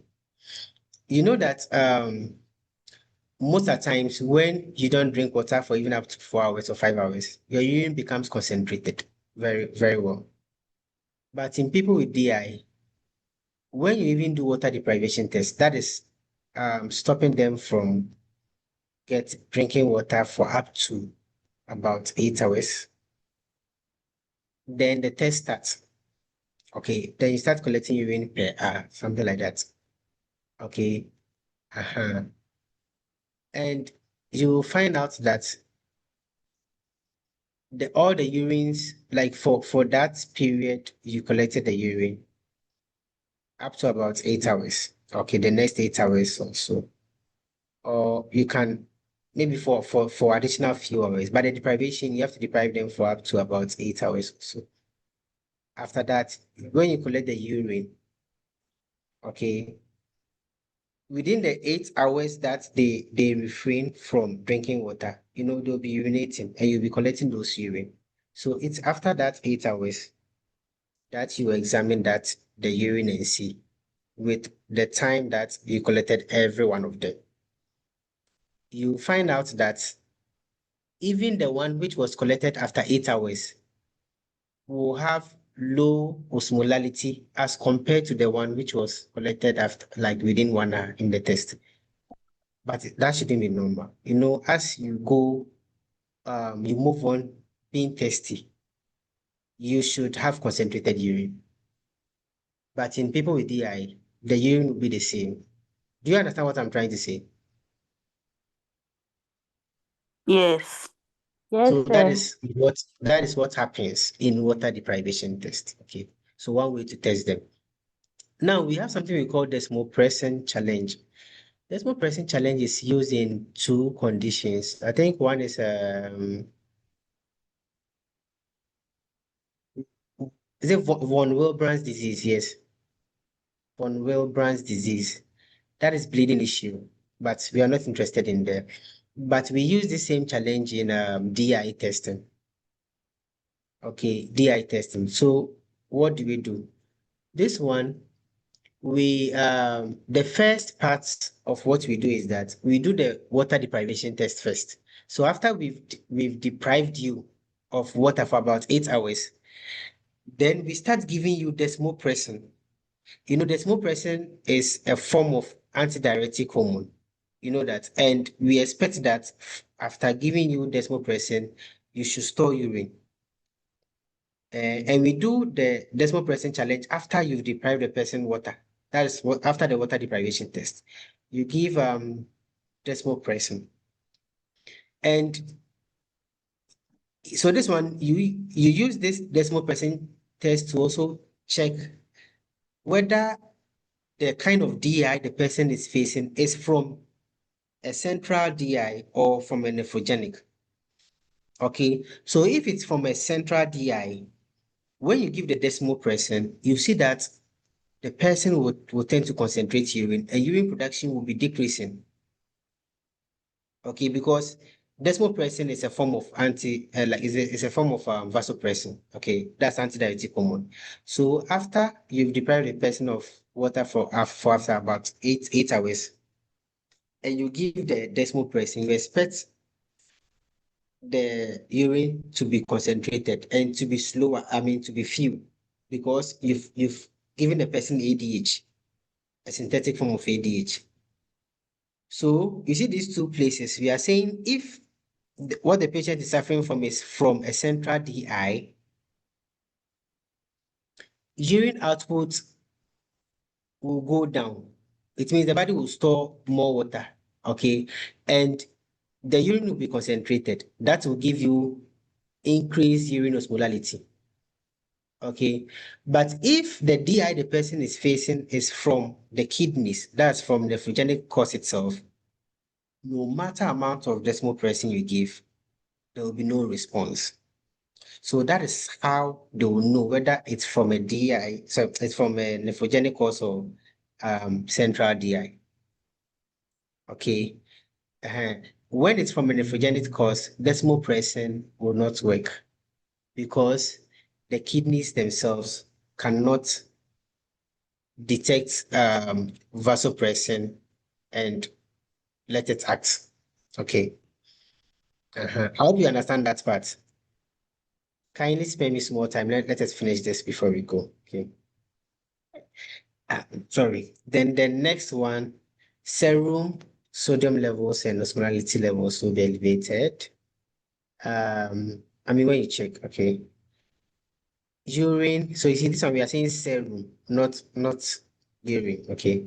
But urine osmolality will be low. Okay, and urine specific gravity too will be low because it is less concentrated. So there's the management with central. We've thought about the management already. Okay, so use this one as just look at it briefly as maybe a refresher something. We've done this one already. Starting now, your hand is up. Please, I want to ask a question about the desmopressin challenge. You said Okay. if the problem is from the renal system, there will be no response to the desmopressin, Desmopressin meaning that the issue is nephrogenic. Is central. It means the issue is from the okay, so from the brain. yeah, so when you give you see watch here, when you give the person the desmopressin and Yes. it doesn't work, it means the issue is from it's from the kidneys.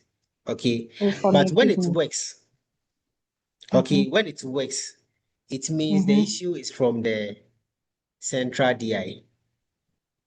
Okay. Okay. Uh-huh. So how Okay. would you know if it's from the placenta or the GIT? Oh, placenta, only pregnant people get pregnant, Okay, have what placenta. of the GIT one? Which one? The GIT. You don't have Eh, GIT. Are you talking about GI. the dipsogenic? yes, sorry. I was The- just sorry. Yes, the D one. Dipsogenic. The dipsogenic. Remember, I told you the third and the fourth one say they are not too common. Okay, so if it's from these ones, so let's say we've done the water deprivation test, um, we've done the small person challenge test, and none of them is working, and the person is not pregnant. It means it could be dipsogenic. You get it? If none of them is working, it means it could be dipsogenic. Okay. And that one, the only treatment they can give you is this, the behavioral therapy, and it means nothing much can be done. They are not common.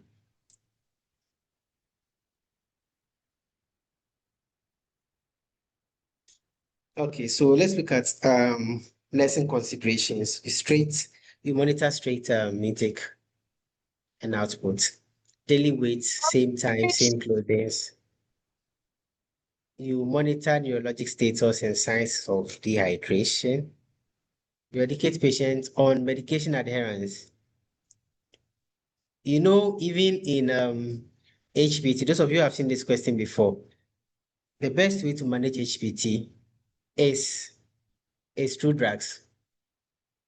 Okay, those of you who have seen those questions before, so you can see stop taking alcohol, stop smoking, and the rest. Please, if there's a drug there, that is your answer. Just go straight for it. So when it comes to diabetes too, when they write, sorry, I'm coming, okay. When they write, maybe stop taking alcohol, things that can cause diabetes and the rest, they are all true.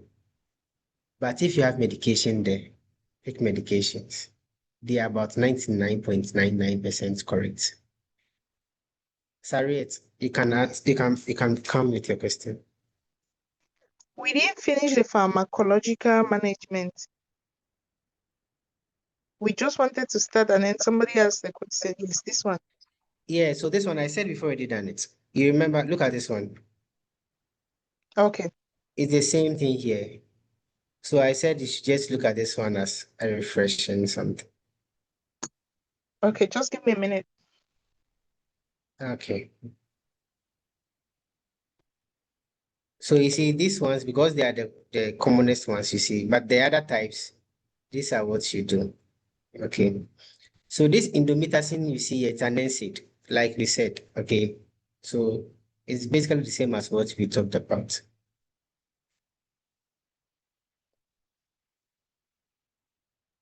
Okay, then you monitor neurologic symptoms. We talked about this one. Educate patients on. We talked about this one. Then 4 precautions due to hypotension, so they can easily get hypotension because they are losing more fluid. Okay, so you monitor for 4 precautions. Now, so we are done with both of them. Okay, so I brought this comparison table here so that you know which one is happening in each case. So just look at it carefully. Look at it for about 30 seconds or up to 1 hour. Then we can move on. We can compare lots of differences, okay? But just look at it carefully. If you have any question on any of them, because our time is up, I want to rush and close you up.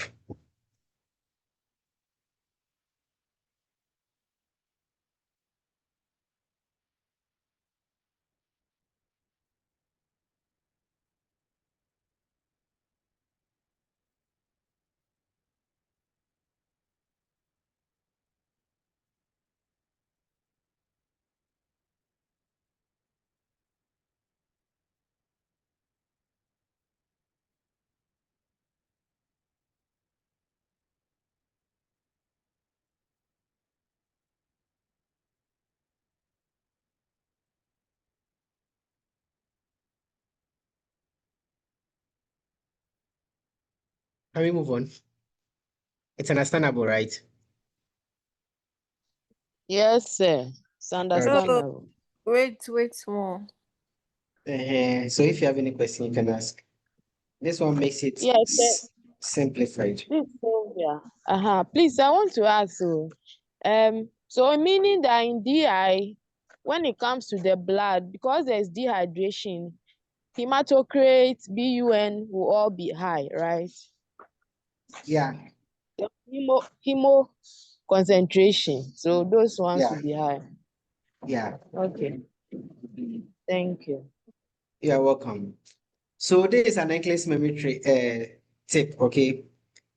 DI means you are dry in the inside because you are losing water and you are concentrated with sodium.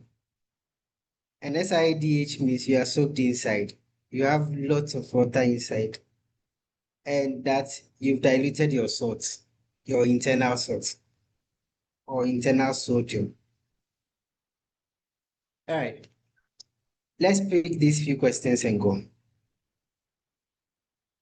Someone should read for us.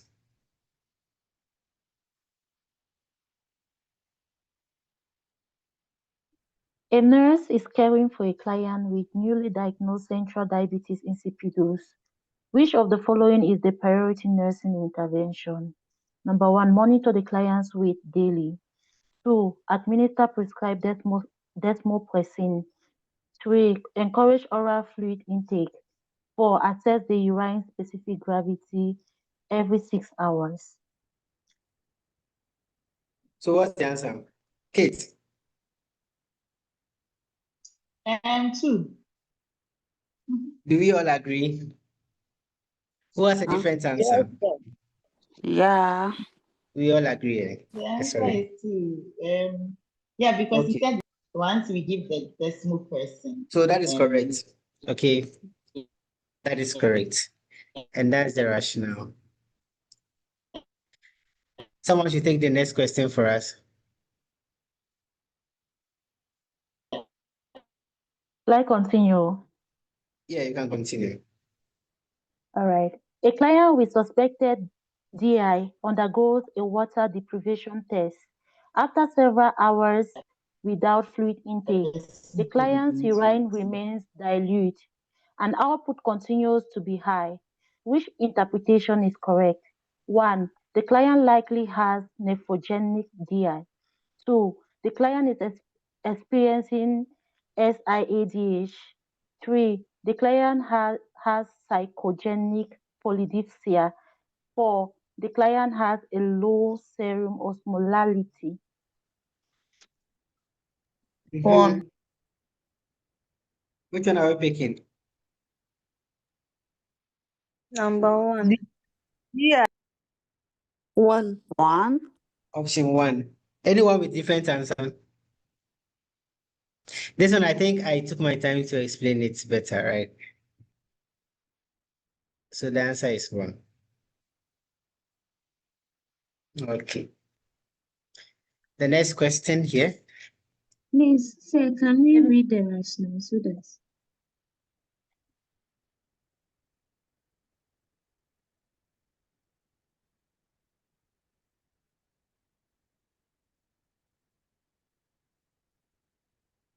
It's exactly as I said. Okay. thank you. Do you understand it? Sir, please come again. Come again. Sir, please come again with that one, that explanation, the water deprivation. Hey, madam. Madam, we we left there 3 years ago. You are taking us back 3 years. So I said with the water deprivation test, you you give them, is it the water or the desmopressin? Okay, let me explain both. For those of I hope no one will come again and come and tell us to repeat it. The water deprivation test, you mostly start in the morning, okay? So you refrain the person from drinking water, or you deprive, that's why we call it water deprivation. You are depriving the person of taking water for up to about 8 hours. And in a normal person, even if you refuse to take water for some time, about 3 or 4 hours, you see you begin to concentrate urine. Your urine becomes concentrated. This one, we do it for about 8 hours. And within that 8 hours, we pick up your urine every hour, okay, so that when the 8 hours is over, we will monitor, or we will calculate, we will investigate the osmolality of every urine collected with the time collected. Okay, so if your issue, okay, like that normally the one that you collected, let's say if you started at around 6 a.m., the urine that you collect from 6 a.m. to what time will give you 8 hours? So about 2 p.m., right?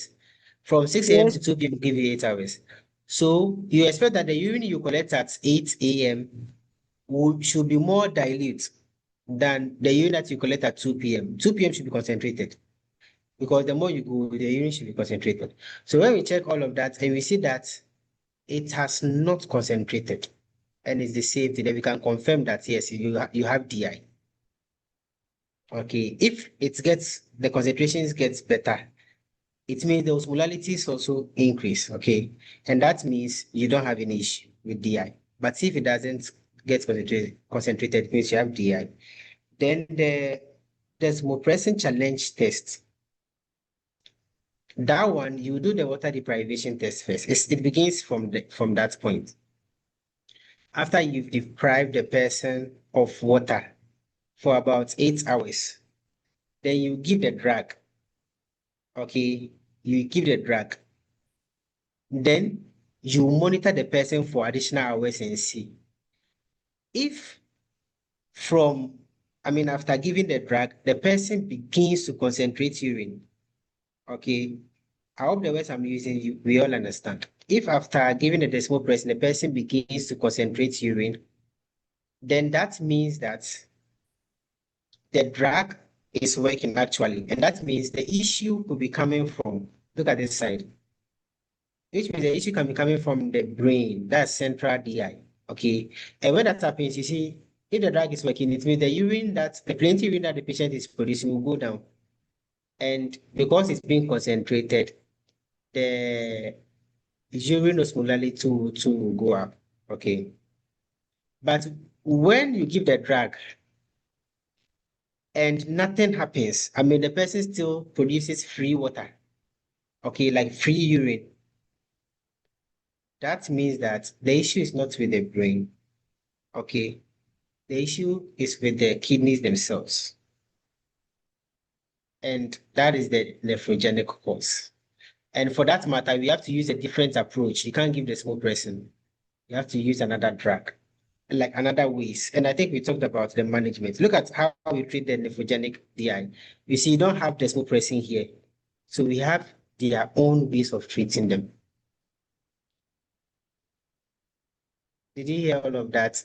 And is it understandable? Yes. Or you can't still understand? Thank you. You understand, right? Yes. Okay. So thank you for taking us to last 3 years. We are now back to 2025.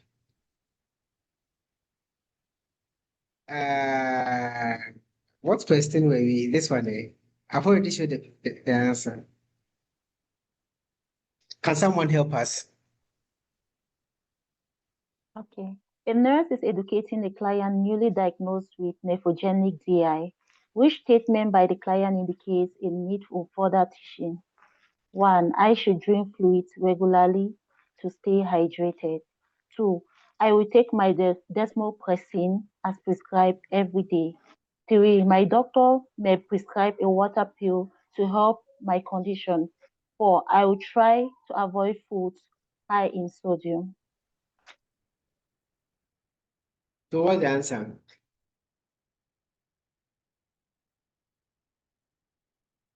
What's the answer? Who wants to try? Number two. Number two. Why do you think that is wrong? I will take my decimal present as Kate. prescribed every day. Hand is Yeah, up. Keith. Mm-hmm. Yes. You said that, you just explained to us that And in nephrogenic, we don't use decimal person as the treatment because Okay. it won't work because it's not Okay. central. Yeah. Okay. So I think that's a negative statement, and so we'd have to educate. Okay. That is correct. That is correct. I think we all agree, right? Okay. So that's the rationale. Okay.